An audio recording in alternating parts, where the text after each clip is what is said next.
Bismillahirrahmanirrahim. Alhamdulillahirabbil alamin wassalatu wassalamu ala asyrafil anbiya'i wal mursalin wa ala alihi wa sahbihi ajma'in. Subhanaka la ilma lana illa ma 'allamtana innaka antal alimul hakim. Rabbi shrah li sadri wa yassir li amri wahlul 'uqdatam min lisani yafqahu qawli. Amma ba'd. Alhamdulillah ala ni'matil Islam, alhamdulillah ala ni'matil iman, wa kafa biha min ni'mah. Alhamdulillah, segala puji bagi Allah Subhanahu wa ta'ala yang memberikan kita nikmat Islam iman, yang memberikan kita nikmat syariat yang Allah ta'ala turunkan lewat apa-apa yang terjadi pada diri Nabi kita Nabi Muhammad sallallahu alaihi wasallam, baik itu lewat perkataan Nabi ataupun juga lewat apa yang dilakukan oleh Nabi ataupun perkara-perkara yang diikrarkan oleh Rasul kita Nabi Muhammad sallallahu alaihi wasallam. Semuanya menjadi sebuah syariat, semuanya menjadi sebuah hikmah, semuanya menjadi sebuah tuntunan kehidupan untuk umat-umat selanjutnya. Maka seberuntung-beruntungnya umat adalah yang bergantung kepada Nabi kita Nabi Muhammad sallallahu alaihi wasallam. Semakin kita kenal sama Nabi, semakin jelas bagaimana cara kita mengisi kehidupan. Semakin kita mendekatkan diri kita kepada Rasulullah sallallahu alaihi wasallam, hidup kita akan semakin bermakna, hidup kita akan semakin terisi, hidup kita akan semakin banyak mendapatkan keberuntungan-keberuntungan, baik itu di dunia apalagi sampai di akhiratnya Allah Subhanahu wa taala. Dan puncak dari keberuntungan itu adalah ketika kita diizinkan oleh Allah taala untuk menempati surganya, tempat terindah yang Allah ta'ala siapkan untuk hamba-hamba yang beriman, hamba-hamba yang beramal soleh, hamba-hamba yang tahu betul bahwasanya kehidupan di dunia ini hanyalah perahu-perahu yang menyampaikan kita menuju akhiratnya Allah. Jangan sampai kita menggadaikan akhirat untuk dunia. Jangan sampai kita menjadi orang-orang yang terlena atas hidupnya dunia, atas kenikmatan dunia, atas harta duniawi. Jangan sampai. Kalaupun misalkan kita diberikan harta sama Allah ta'ala, kita diberikan anak-anak, diberikan keluarga, diberikan pasangan-pasangan hidup, diberikan sahabat-sahabat, jadikan semua itu adalah wasilah kita menuju Allah Subhanahu wa ta'ala. Bareng-bareng jalan menuju surganya Allah, bareng-bareng nyari ridhonya Allah, bareng-bareng mencari sesuatu yang hakiki, yaitu segala sesuatu yang datangnya sumbernya dari Allah Subhanahu wa ta'ala. Kalau perkara dunia ini semua bahkan para ulama-ulama kita, para nabi-nabinya Allah, para rasul-rasulnya Allah dibuang perkara dunia ini menjadi sesuatu yang tidak berharga di antara mereka. Bahkan seperti yang pernah saya kisahkan, Nabi Allah Sulaiman ketika melihat ada satu orang petani yang ketika kelihatan Nabi Sulaiman ini lagi inspeksi, istilahnya lagi melihat apa yang terjadi kepada rakyatnya, apa yang terjadi kepada orang-orang yang ada di bawahnya, pakainya angin. Jadi beliau naik di atas angin, keliling-keliling melihat haliah dari umatnya. Ada seorang petani yang mengatakan subhanallah, masya Allah, tabarakallah. Kata petani tersebut, sungguh besar apa yang Allah ta'ala berikan kepada Nabi Allah Sulaiman. Disampaikan suara itu lewat angin, angin itu nyampaikan kepada Nabi Allah Sulaiman. Nabi Sulaimannya langsung turun, setelah itu mengatakan kepada petani tersebut, wahai engkau, wahai petani, sungguh apa yang keluar dari lisanmu itu jauh lebih besar, itu jauh lebih mulia, itu jauh lebih berharga ketimbang Sulaiman wa ma fi mulki Sulaiman. Lebih afdal daripada Sulaiman dan juga semua yang ada di dalam kepemilikannya Sulaiman. Kok bisa seperti itu wahai Nabi Sulaiman? Katanya Nabi Sulaiman, aku, jasadku nanti akan habis. Ini kerajaan ini semuanya akan habis. Ini semua jabatan ini semuanya nanti akan habis. Tapi apa yang keluar dari lisanmu baqin indallah, itu akan menjadi sesuatu yang tetap di sisi Allah Ta'ala, akan kamu lihat pahalanya nanti di sisi Allah Ta'ala. Jadi orang yang paling cerdas, kalau katanya Nabi Muhammad, al-kayyis mandana nafsuhu wa amila lima ba'dal maut. Orang yang cerdas itu adalah mereka-mereka yang menahan hawa nafsunya dan beramal untuk hari setelah kematiannya. Ini orang paling cerdas. Jadi hawa nafsunya nggak semua-muanya diturutin. Kayak gini pagi-pagi gini enaknya glundung-glundung neng kasur misalkan. Kalau ibu-ibu yo enggak sih, nyapu, ngepel gitu. Jangan datang ke majelis ini mesti itu semuanya ditinggalkan dulu. Kalau enggak gitu dilakukan di awal atau dilakukan di akhir. Jadi kalau kayak gini enaknya nongkrong-nongkrong. Banyak orang seperti itu. Banyak orang di luaran sana tapi di sini enggak insyaallah. Berjumat mesti ngaji. Jadi kalau nuruti hawa nafsu ini kan badan pengennya rebahan, pengennya nonton sinetron, pengennya ngelihat ini, ngelihat itu, tamasya, rehlah dan lain sebagainya. Tapi ketika kita nahan hawa nafsu tersebut, enggak ngaji mek 1,5 jam ae lho. Halah ngaji lo cuman sekian jam dari 24 jam yang Allah Taala berikan ke saya, cuman 1,5 jam saya ngaji. Jadi dana nafsu, selalu tarik ulur dengan hawa nafsunya. Apa yang jadi keinginannya ditunda. Dan itu pahalanya besar. Orang yang nahan hawa nafsu itu pahalanya besar sekali. Makanya umat Islam ini punya syariat namanya syariat puasa, agar kita ini punya kontrol diri terhadap diri kita sendiri. Karena musuh terbesar kita itu bukan orang lain. Musuh terbesar kita itu bahkan bukan dunia.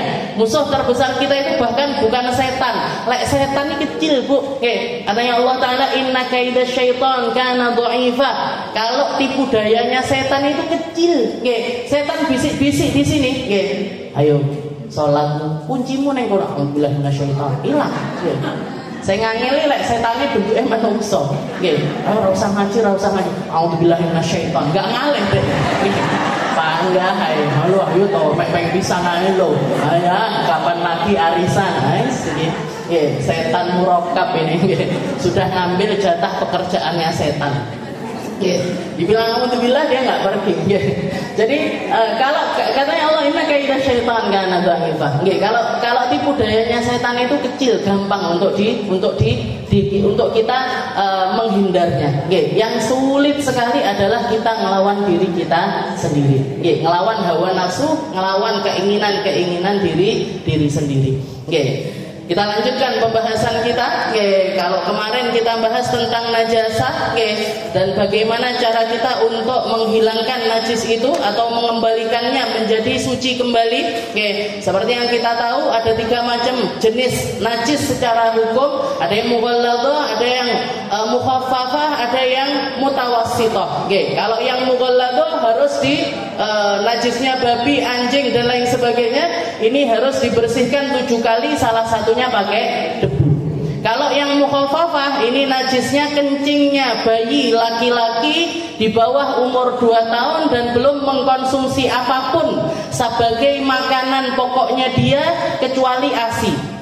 Kalau minumnya minum obat atau minum madu untuk kesehatan, untuk vitaminnya dia, ataupun juga ditahnik dan lain sebagainya, itu nggak masuk, nggak apa-apa, nggak masalah. Jadi bayi laki-laki di bawah usia 2 tahun, makanan pokoknya dia masih ASI saja. Kalau susu formula sudah nggak jadi lagi. Kalau minumnya susu formula langsung jadi najis mutawassithah. Nggak jadi najis mukhaffafah. Nah, ini cara penyuciannya, tinggal dipercikkan air sampai merata di najis tersebut. Sudah kembali lagi menjadi suci. Dan yang terakhir adalah mutawassithah. Kalau mutawassithah ini ada yang namanya hukmiyah, ada yang namanya ainiyah. Kalau yang hukmiyah ada bentuk najisnya sudah nggak ada. Bentuk najisnya sudah nggak ada. Bahkan sifat-sifatnya pun seringkali sudah menyamar. Sudah agak hilang. Baunya agak hilang, warnanya juga agak hilang. Gimana kita tapi kita tahu persis di situ ada najis. Maka cukup diguyur pakai air sekali. Diguyur aja pakai air sekali, maka sudah kembali menjadi suci. Tapi kalau najisnya adalah najis ainiyah, najis yang nampak najisnya dulu yang dihilangkan. Jadi ainun najasahnya, najisnya, bentuk najisnya ini tadi dihilangkan. Sampai kapan? Sampai dia berubah jadi najis hukmiyah, sampai najisnya ini hilang. Baru setelah itu dibersihkan pakai air yang mengalir, ya, dibersihkan pakai air yang suci dan juga mensucikan, dan dialirkan di tempat tersebut sampai hilang semua sifatnya, warnanya, baunya, rasanya. Warnanya, baunya, rasanya hilang semuanya, maka sudah kembali lagi menjadi suci. Itu adalah cara pensucian najis, seperti yang dirumuskan oleh para ulama kita. Dan mungkin saya tambahi di akhir tentang najis ini. Ada beberapa najis yang dimaafkan di dalam syariat. Ada najis-najis yang dimaafkan di dalam syariat. Dikatakan aqsamun najasal ma'fu anha arba'ah. Ada 4 macam najis yang dimaafkan oleh syariat. Yang pertama adalah mayufu anhu fi thawb wal ma'. Yang pertama adalah najis yang dimaafkan baik itu terjadi di air ataupun di baju. Kalau jenengan kena najis ini di baju ataupun di pakaian, semua ulama sepakat kalau itu dimaafkan. Gak perlu dianggap sebagai najis. Yaitu apa? Wa huwa ma la yudrikuhu taraf. Yaitu najis yang gak nampak. Najis yang kita terka-terka sendiri. Najis yang keluarnya itu seringkali dari waswasatul qalb, yang seringkali keluarnya itu dari waswasah diri kita sendiri. Jenengan jalan lewat kubangan air, lewat kubangan air habis hujan misalkan, lewat kubangan air. Dilalah ada motor lajunya cepat, beres, bajunya jenengan kena si air ini tadi. Padahal jenengan budal wis rukuan arep salat ning Masjid Al-Fatah. Sudah siap-siap mau salat. Lah kok kena percikan air. Habis itu keras yang keluar di dalam hati kita, jangan-jangan najis. Jangan-jangan ada pipisnya kucing. Jangan-jangan ada ini. Jangan-jangan itu tadi yang tidak boleh ada di dalam diri kita. Selama air yang nyiprat ke kita ini kita nggak melihat adanya najis, maka nggak perlu ganti baju. Kenapa? Karena air hujan itu bahkan tohir, air mutlak. Bahkan air hujan itu adalah air yang sudah pasti suci karena datangnya dari asalnya. Maka nggak perlu ganti. Rasulullah SAW ketika ditanya dulu, zaman dulu Bu, nggak ada yang namanya kaos kaki. Kalau zaman sekarang kita mau nutupi aurat kaki cukup pakai kaos kaki aja.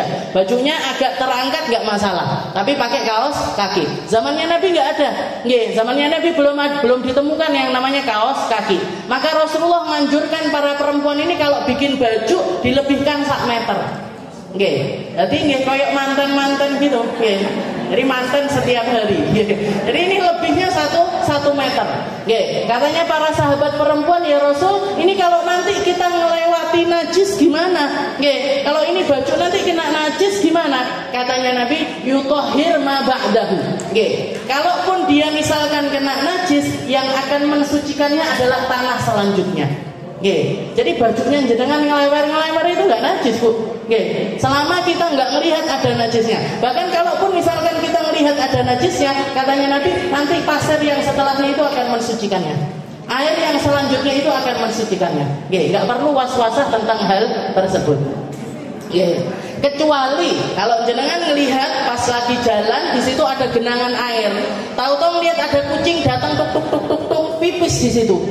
Pipis di genangan air, airnya sudah pasti air sedikit, air genangan itu sudah pasti air sedikit. Jenengan jalan wis ngati-ngati datang motor bres nyiprat di bajunya jenengan. Sudah pasti berarti baju ini tadi kena najis.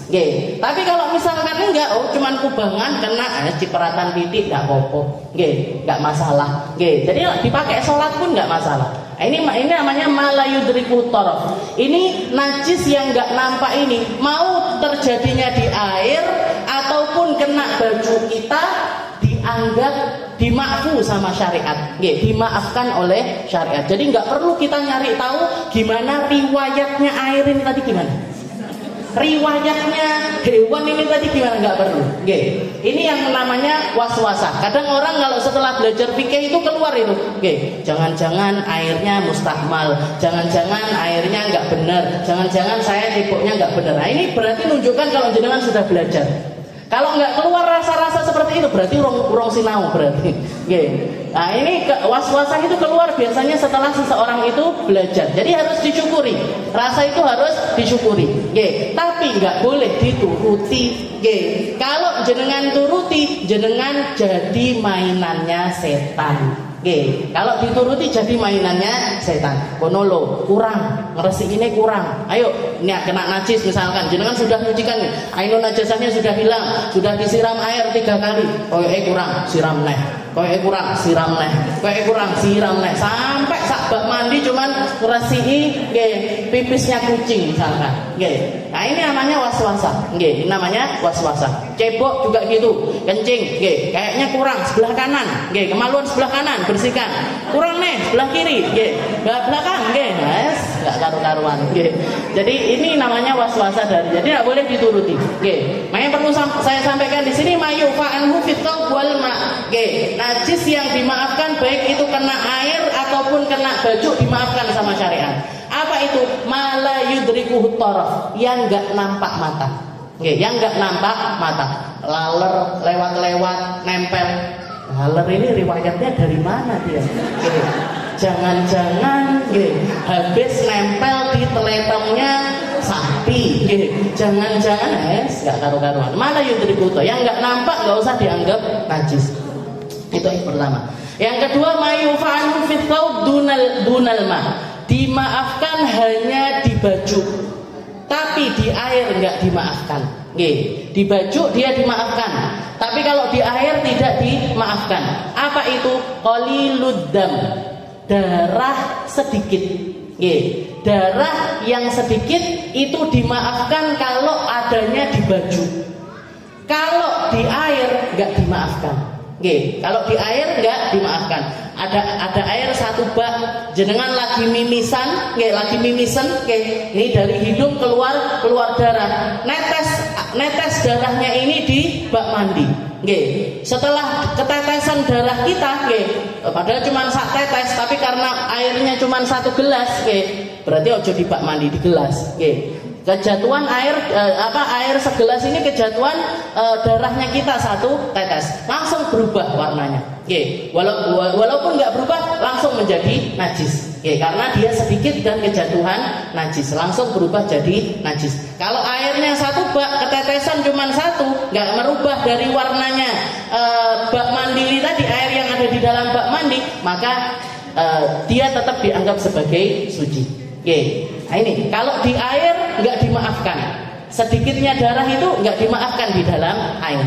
Tapi kalau di baju masih dimaafkan. Kalau di baju masih dimaafkan. Qalilud dam itu yang dimaksud dengan sedikitnya darah itu yang kurang dari 1 koin. Kurang dari satu koin. Ini dimaafkan di dalam syariat. Walaupun ada penjelasan rincinya sebenarnya, idza kana yudriku fananzur, in kana min ajnabi fa min qalilihi faqat, wa in kana min nafsi fananzur. Jadi kalau misalkan darah itu dari sesuatu yang lain, dari sesuatu yang lain, misalkan ada nyamuk nempel di badannya kita, nempel di bajunya kita.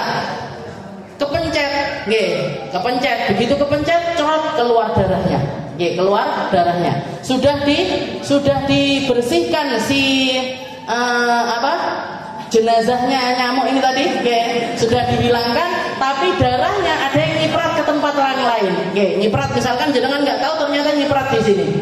Gimana ini? Selama sedikit maka nggak masalah. Selama sedikit sedikitnya itu kurang dari 1 koin. Kurang dari 1 koin. Tapi kalau itu darah diri kita sendiri, darah dari diri kita sendiri, ada ini ada istilahnya dibagi lagi sama para ulama, idagana yudriku. Kalau misalkan itu kelihatan, atau min manafid ghairis sabilain, kalau datangnya dari lubang selain lubang asli, Lubang-lubang asli biasa. Telinga, hidung, mulut, maaf kemaluan, hidung, telinga, mulut, kemaluan itu lubang-lubang aslinya kita. Dikatakan fala yu'fa anhu inda Ramli wa yu'fa anhu inda Ibni Hajar. Beda pendapat antara Imam Ramli sama Imam Ibni Hajar. Ada yang mengatakan kalau misalkan sedikit menurut Imam Romli, jadi gini, kalau sedikit sudah pasti dimaafkan, kalau sedikit sudah pasti dimaafkan. Jadi jangan mimisan, tengah-tengah sholat mimisan, selama darahnya itu cuma di bawah 1 koin maka dimaafkan. Tapi kalau lebih dari itu, mimisannya banyak sekali, mimisannya banyak sekali. Nah ini Imam Romli sama Imam Ibni Hajar ini beda pendapat. Kalau Imam Romli mengatakan la yu'fa anhu, enggak dimaafkan kalau banyak. Kalau Imam Ibnu Hajar dimaafkan kalau misalkan dia itu sedikit. Kalau sedikit dimaafkan. Kalau Imam Ibnu Hajar sedikit dimaafkan. Kalau menurut Imam Romli nggak dimaafkan. Kalau itu dari lubang asli dari diri kita. Kalau sedikit ataupun tapi gini, kalau Imam Romli sering kalau di mazhabnya Imam Syafi'i, Imam Romli sama Imam Ibni Hajar ini selalu beda pendapat. Sering kali beda pendapat. Guru saya mengatakan kalau beda pendapat Imam Romli sama Imam Ibni Hajar, yang kita ambil siapa? Yang kita ambil adalah pendapatnya Imam Ibnu Hajar. Pendapatnya Imam Ibnu Hajar. Alasannya kenapa? Dua-duanya ini orang alim. Dua-duanya ini orang-orang yang memiliki kapasitas di dalam berfatwa. Tapi perbedaan yang ada di antara mereka, yang Imam Romli ini orang kaya, yang Imam Ibnu Hajar orang miskin. Jadi Imam Romli orang kaya, Imam Ibnu Hajar itu orang miskin. Karena perbedaan tersebut, maka para ulama mengatakan kalau kita ngambil pendapat, lebih dianjurkan untuk ngambil pendapatnya Imam Ibnu Hajar. Berarti ulama yang miskin itu lebih afdol. Ya enggak gitu juga sebenarnya. Jadi tapi ada kemuliaan di dalam diri orang miskin yang enggak bisa didapat oleh orang kaya. Ada kemuliaan di dalam diri orang miskin yang nggak bisa didapat sama orang kaya. Paham gitu? Jadi orang kaya sama orang miskin itu pasti ada amaliyah yang mendekatkan diri kepada Allah Ta'ala itu lebih gampang kalau jadi orang miskin. Lebih gampang kalau jadi orang miskin. Jangan pengen jadi orang miskin apa orang sugih. Jadi Imam Ibnu Hajar sampai bahkan diceritakan Imam Ibnu Hajar sama Imam Romli ini pernah istrinya Imam Ibnu Hajar ini beliau itu orang miskin kan, jadi pengen mandi. Kalau zaman dulu itu mandi yang benar-benar bisa bersih itu harus ke tempat namanya hammam. Hammam itu kalau sekarang sauna. Kalau mandi zaman dulu belum ada toilet, jadi keadaan kamar mandi itu biasanya airnya sedikit, nggak bisa bersih dengan benar, nggak bisa tertutup dengan benar. Nah, jadi waktu itu masih marak orang bikin kerjaan namanya hammamat. Kamar mandi umum yang disewakan, biar orang bayar untuk mandi di situ. Nanti disediakan air dingin, disediakan air panas, kayak sauna lah zaman sekarang. Istrinya Imam Ibnu Hajar ini sudah nabung setahun. Pengen mandi ke spa itu setahun nabungnya. Nabung setahun sampai akhirnya kekumpul, sudah semangat ini, bawa anduk, bawa ini dan lain sebagainya, berangkat ke sauna, berangkat ke tempat spa itu. Ternyata sama tukang spanya nggak boleh ditutup. Kenapa kok ditutup? Ini semua tempat spa sudah disewa sama istrinya Imam Romli. Wong sugih, jadi di booking semuanya sama teman-temannya, dia spa sama teman-temannya. Istrinya Imam Ibnu Hajar langsung istilahnya gitulah, perempuan langsung pulang nih sama kecewa, nabung bertahun-tahun istilahnya cuma buat mandi aja. Tiba-tiba teko kono disewa karo bojone Imam Romli. Pulang ngomel-ngomel, pulang ngomel-ngomel sama suaminya. Aku kesel urip koyok ngene. Saya capek mau mandi aja susahnya kayak gini. Kamu itu sama-sama alim. Suami Imam Romli alim, kamu juga alim. Tapi nyapo dhek sugih kok kamu kere kayak gini. Kamu nggak punya apa? Maka si istri ini marah, didiemin sama Imam Ibnu Hajar pertamanya, didiemin sampai akhirnya setelah selesai sudah redam, katanya Imam Ibnu Hajar, kamu pengen punya uang seperti istrinya Imam Romli, aku bisa aja ngasih kamu uang seperti dia. Ya sudah, aku mau. Tapi syaratnya kalau kamu milih harta, kamu harus berpisah denganku. Kalau kamu masih mau hidup bersama denganku, kamu harus mau hidup seperti ini. Setelah itu digandeng istrinya, dibawa ke sumur. Dibawa ke sumur, ditimbahkan air. Ditimbahkan air, habis itu diperlihatkan ke istrinya. Kamu tahu ini apa? Air. Kalau misalkan bak ini tadi, air yang ada di ember ini tadi, tak rubah jadi emas, kamu percaya apa enggak? Menang. Habis itu dia mengatakan, ini karomahnya Imam Ibnu Hajar, karomahnya beliau. Setelah itu beliau mengatakan, kun dhahaban, jadilah kamu emas biidznillah, dengan izinnya Allah. Terus kelihatan ini seember emas, di sebelahnya ada suaminya. Pilih aku apa emas? Pilih aku apa emas? Kalau kamu pilih aku, kamu harus nuang emas ini balik ke dalam sumur. Tapi kalau kamu milih emas ini, kamu harus berpisah dengan diriku. Akhirnya istrinya taubat, minta maaf, dituang lagi emasnya itu. Lain jenengan kayaknya enggak dituang. Perempuannya salihah. Sakingnya kesulut emosi gara-gara ngelihat apa yang terjadi pada istrinya Imam Romli. Nah, karena itu, jadi para ulama itu, Bu, kalaupun misalkan mereka miskin, itu karena pilihannya sendiri. Para ulama-ulama dulu, kalaupun mereka miskin, itu karena mereka memilih untuk hidup seperti itu. Bahkan ulama zaman sekarang pun saya banyak menemukan mereka itu kalau mau nyari harta dunia, kalau mau ngumpulin dengan ilmunya mereka, mau ngumpulin harta dunia, bisa aja dunia akan datang dari segala arah. Tapi mereka memilih untuk tetap konsisten dengan keadaannya yang enggak seberapa, karena itu menjadi pilihan hidup mereka. Makanya kita kalau jadi orang awam, kalau kita ini bukan ulama, kalau kita ini enggak punya kapasitas di dalam keilmuan, enggak pernah mondok, enggak pernah belajar nahwu, shorof dan lain sebagainya menjadi kosakata seperti di dunia lain, jangan kalau saya bilang khobar, mubtada, majhul, alaih dan lain sebagainya, opo saja bahasa apa itu? Itu menjadi sesuatu yang sulit sekali untuk dicerna. Ini namanya kita berarti orang awam. Yang kita perlukan hanya husnudon sama para ulama. Kalau kita ketemu ulama, jangan kan sekarang aksesnya gampang sekali.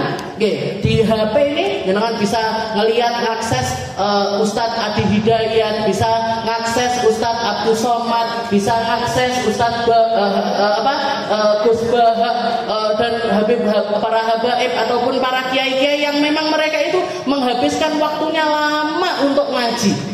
Lama untuk ngaji, tapi macam-macam modelnya. Ada yang memilih untuk hidup sederhana, ada yang memilih untuk hidup glamor. Semuanya punya alasan. Yang kita perlukan sebagai orang awam untuk bisa dapat berkahnya dari ilmu orang-orang tersebut adalah husnudon. Orang ini orang alim tapi kok sugih, mobilnya api, rumahnya bagus dan lain sebagainya. Dia pasti punya alasan untuk itu. Semacam guru saya, Habib Segaf itu, mobilnya sport Bu, mobilnya mobil mahal-mahal, rumahnya bagus dan lain sebagainya. Tapi beliau selalu mengatakan ini semuanya Ustadz punya untuk masuk di dalam golongannya orang-orang yang matanya nggak mungkin noleh kecuali kalau kita punya harta. Yang hatinya nggak mungkin noleh kalau misalkan kita ini nggak punya duit. Kalau kita nggak pakai kendaraan bagus, mereka nggak mau ngaji sama kita. Ini semuanya Ustadz punya biar orang-orang seperti itu noleh ke kita. Jadi niatnya syiar. Sedangkan kakaknya, Habib Zain Baharun, kemana-mana pakai Supra, Bu. Motornya ini Supra, walaupun ada Alphard juga di rumahnya, tapi itu hadiahnya orang, dikasih sama murid-muridnya, ganti mobilnya beliau, tapi bukan dari dirinya sendiri. Saya ngelihat sendiri, beliau itu ketika bangun rumah, yang dibangun pertama kali itu justru malah depannya. Rumah belakangnya itu temboknya pecah-pecah, ininya pecah-pecah. Kita nanya sama yang khidmah di situ, kok enggak rumahnya dulu yang dibenerin, kok ruang tamunya? Katanya Habib Zain, soalnya beliau sering kedatangan tamu dari luar negeri, jadi yang dibenerin ruang tamu sama kamar tamu. rumahnya beliau dibiarkan kayak masih apa adanya. Ini orang alim itu seperti itu. Yang hidup sederhana punya alasan dalam kesederhanaannya, yang memilih untuk hidup seperti itu punya alasan. Kita kalau nggak ngerti apa-apa, husnudon aja. Husnudon aja, berbaik sangka, biar apa? Biar tetap dapat keberkahan dari ilmu. Biar tetap dapat keberkahan dari ilmu. Emang kok malah nurut ini. Jadi Imam Ibnu Hajar sama Imam Romli ini, jadi diunggulkan Imam Ibnu Hajar karena apa? Karena beliau miskin. Karena beliau miskin, sedangkan Imam Romli itu kaya raya. Jadi katanya beliau, ingkana minal manafid ghairi sabilain. Jadi gini, kalau misalkan itu datangnya dari lubang-lubang asli diri kita, lubang-lubang asli dari diri kita, maka dimaafkan selama dia itu keluarnya itu bukan disengaja, darahnya itu keluar bukan memang kita sengaja untuk mengeluarkannya, tapi keluar dengan sendirinya. Setelah itu juga nggak sampai pindah ke tempat lain. Jadi 3 syaratnya. Jadi ayakuna, Allah yakuna bi fi'li, Allah yahtalit bi ajnabi, Allah yantakil. Yang pertama adalah tidak disengaja. Jadi misalkan kayak tadi itu mimisan, kan nggak disengaja mimisan. Jadi keluar sendiri. Wa Allah yahtalit bi ajnabi. Dan ini syaratnya lagi, darahnya ini nggak nyampur dengan sesuatu yang lain. Kalau nyampur sama sesuatu yang lain, jadi keluar darah saumbeli. Keluar mimisan sekaligus sama ininya, selainnya hidung. Selainnya hidung. Nah ini berarti kalau nyampur maka langsung dianggap najis. Dan yang ketiga, Allah yahtalit, tidak campur sama, tidak berpindah tempat. Jadi misalkan ngalir dia, darah mimisan ini ngalir seret sampai ke sini. Gimana? Nggak masalah. Tapi kalau misalkan dari sini habis itu netes celek, nah, maka itu dianggap najis. Dianggap najis. Jadi itu yang dikatakan oleh Imam Ibnu Hajar. Jadi yang kita ambil adalah perkataannya Imam Ibnu Hajar. Walaupun misalkan kepepet kita ngambil perkataannya Imam Romli juga nggak apa-apa. Karena dua-duanya ada di dalam madhabnya Imam Syafi'i. Jadi kalau masih di dalam satu madhab itu masih bolehlah kita itu kalau kepepet ngambil yang lebih ringan, seperti itu nggak apa-apa. Kayak misalkan seperti masalah salaman atau bersentuhan kulit sama kulit antara laki-laki sama perempuan. Waktu itu kan saya jelaskan kalau misalkan di madhabnya Imam Syafi'i, kalau kita wudhu pakai madhabnya Imam Syafi'i ya langsung batal. Suami istri salaman batal. Suami istri salaman batal. Tapi ada qaul dhaif di dalam madhabnya Imam Syafi'i yang mengatakan allamis lamalmus. Allamis lamalmus. Selama kita nggak sengaja menyentuh maka nggak batal. Dan yang batal yang nyentuh, yang disentuh nggak batal. Jadi yang nyentuh yang batal, yang disentuh nggak batal. Jadi misalkan jenengan wudhu, wis mepet waktu ini, duhur tinggal 10 menit jenengan wudhu. Belum sholat duhur ini, mau ngejar sholat duhur tinggal 10 menit jenengan baru wudhu. Keluar dari kamar mandi, bojone nggoda pisan. Bojone nggoda pisan, hayo tak demek, ben batal misalkan. Dan akhirnya didemek tenanan. Padahal duhurnya tinggal 10 menit. Gimana ini? Sholat aja. Sholat aja, nggak perlu dianggap ini wudhunya. Batalnya wudhu ini nggak usah dianggap. Karena kalau kita wudhu balik, entek waktunya. Habis waktunya duhur. Nah, kita ngambil pendapat yang mana? Pendapatnya qaul dhaif, qaul lemah yang ada di dalam mazhab Imam Syafi'i yang mengatakan alamis lamalmus. Sing batal bojone tok. Yang suaminya aja yang batal, yang bondo ini tadi, yang batal, yang istrinya enggak batal. Kenapa? Karena dia nggak pengen disentuh, tapi disentuh sama orang lain. Bojo tutup orang lain, sahabat. Ya, orang lain kan bukan dirinya jenengan. Nah, itu. Jadi yang kedua adalah mayufa'anhu fitau dunal ma. Ini dimaafkan di baju aja, tapi di air nggak dimaafkan, yaitu darah sedikit. Darah sedikit. Dan yang ketiga mayufa'anhu fil ma dunal thawb. Dimaafkan di air, tapi di baju enggak dimaafkan. Jadi dimaafu di air, tidak dimaafu di dalam baju, yaitu al-maitatul lati la dama laha sa'il kadubab wa namal, yaitu darahnya atau hewan-hewan kecil yang kalau dibelah itu darahnya nggak ngalir.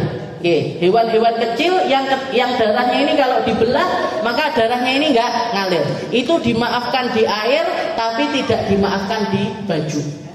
Jadi misalkan ada air 1 bak, kejatuhan bangkainya cicak. Kejatuhan bangkainya cicak. Cicak ini kalau dibelah kan air darahnya nggak ngalir. Ngalir apa enggak darahnya? Enggak. Cicak ke bawah itu kan nggak ngalir darahnya. Nah, ini kecemplungan, nyemplung di dalam bak mandinya jenengan. Gimana ini? Air ini tadi langsung jadi najis apa enggak? Enggak. Selama nggak sengaja, nggak disengaja seperti itu, maka dan nggak ada perubahan di dalam sifat-sifatnya air, maka air itu tetap hukumnya adalah suci. Tetap airnya. Jadi cicak, bangkai cicak itu dimaafkan di air. Tapi kalau di baju nggak dimaafkan. Ya, kalau di baju enggak dimaafkan. Jangan sholat kejatuhan cicak meninggal dunia. Pelak di baju. Gimana ini? Batal sholatnya. Kalau enggak langsung di ini kan, kalau langsung di apa istilahnya jangan gini kan terus dia jatuh, maka enggak batal sholatnya. Tapi kalau didiamkan, sebenarnya lumayan aksesoris baru misalnya gitu.